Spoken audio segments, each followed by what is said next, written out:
believe so as well. He never gives up. He's very competitive also. So definitely, I think that never give up attitude, that perseverance. I think sir का game देख के ऐसा पता चलता है कि he's that kind of a guy. Actually, यही पूछ रहा हूँ कि what is the character reveal of Akshay Kumar when you work with him and when you play sports with him? How what have you learned about him in the last 1 year?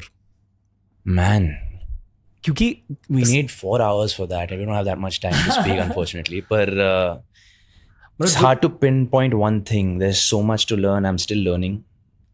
लेकिन हाँ मैं ये बोल सकता हूँ कि discipline is the obvious one. Time के पक्के sir. So if he comes at 8 sharp, that's when it starts, you got to start rolling, because he scheduled his lifestyle so well.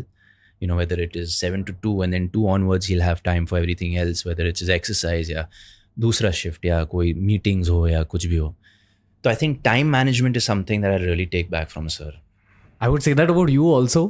नहीं यार, मेरा थोड़ा ऊपर नीचे होता है. क्या होता है, I need my cycle is such कि I need a certain amount of sleep to function. So if I don't sleep 8 hours, then everything goes for a toss. तो supposing अगर मैं 11:30 को सो जाता तो मैं I'll have to wake up at 7:30 and then I might go a little late to shoot because I just don't function otherwise यार.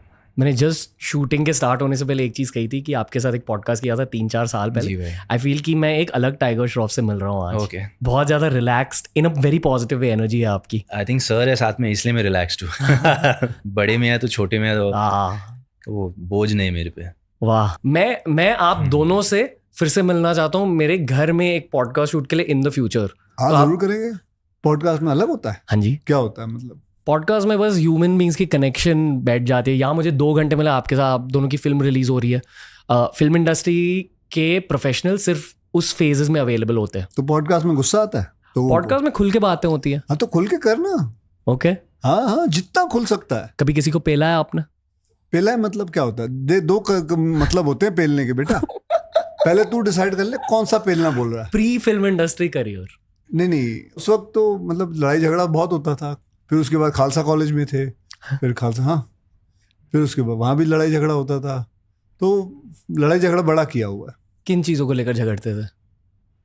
लड़की को लेके हो गया,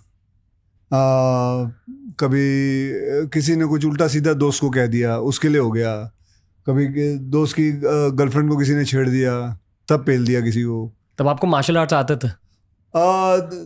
तब स्कूल के वक्त तो मतलब नया नया सीख रहा था, लेकिन जब एक्चुअली प्रॉपर ट्रेनिंग तो कॉलेज के बाद ही किया है. थाईलैंड जाकर? हाँ बिल्कुल. okay. याद आती है उस फेज के बारे में? हाँ बहुत याद आती है. वो तो हमेशा याद आती है. हम तो कभी कभी बात करते हैं इसके भी. फेवरेट जगह थाईलैंड ही है. ये कहता है मैं भी कभी चिल आउट करने जाता हूँ, थाईलैंड जाता हूँ.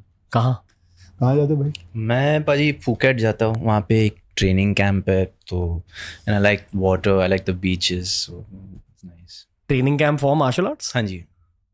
इसलिए हमने गोकूज यहाँ रखे हैं क्योंकि इट्स मार्शल आर्ट्स बेस्ड. क्या बदलता है एक इंसान के दिमाग में मार्शल आर्ट्स की वजह से? क्योंकि आई फील कि it was my parents best decision for me amongst many best decisions. This was the number 1 best decision. You've done martial arts also? judo Wow, में. Okay.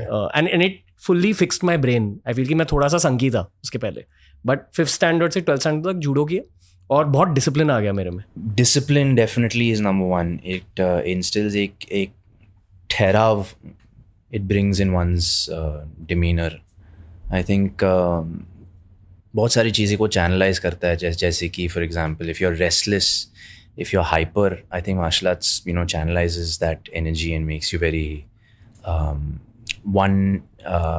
one with yourself, with nature, grounded, centered. तो कम से कम मेरे लिए तो I treat martial arts like that for me. Meditation की तरह होता है. जी भाई. मतलब अब माइंडफुल हो जाता हो, एक ही जगह में रहते हो. हाँ जी. And just focused really on what I have to do. I think martial art जो है, डिसिप्लिन जो है, सेल्फ डिसिप्लिन जो है, सेल्फ डिफेंस जो है, मुझे लगता है हमारे देश में ना कंपलसरी कर देना चाहिए कि हर इंसान को करीबन लड़का हो लड़की हो 3 साल तो करना ही चाहिए. And lot of things will change because बहुत कुछ चीज़ें सिखा जाती है. वो ठीक है, किक्स, फाइट्स, ब्लॉक्स, मूव्स, काथास, ये सब ठीक है, लेकिन जो बहुत सारी और चीज़ें जो बैकवर्ड से सिखाते हैं, जो सेल्फ डिसिप्लिन लेके आता है अपने आप, that is very essential for the society. Okay. I'd actually love for Tiger to add to this question. आपके लिए एक सवाल है, and please bro, add your own bit. जी भाई. आप और मैं ऑलमोस्ट लाइक सेम एज के, और हमारे जितने भी दोस्त मिलते हैं हमारे एज के, एक कॉमन कॉन्वर्सेशन हेल्थ की होती है, क्योंकि हर किसी की हेल्थ या तो बिगड़ रही है या इंजरीज हो रहे हैं या थोड़ी सी वीकनेस इंक्रीज हो रही है as compare to age 22, 23. I don't know अगर आपने खुद के भी, I don't know actually what your body, आप थोड़े गोकू टाइप के हो, बट जनरली स्पीकिंग इंजरीज बढ़ती हैं. It's why sports stars after the age of 30 उनके It's a fact यार, क्योंकि naturally as humans we tend to deteriorate post a certain age. पर again वो depend करता है आपके lifestyle पे. जैसे कि अगर आप LeBron James को जानते हो या of course Cristiano Ronaldo को जानते हो, जिस तरह उन दोनों ने अपने health को keep it in the forefront, focusing more on recovery as opposed to actual training and actual रगड़ना अपने आप को. Recovery is more important to them now post the 30s, 35s, and that's the game in long term.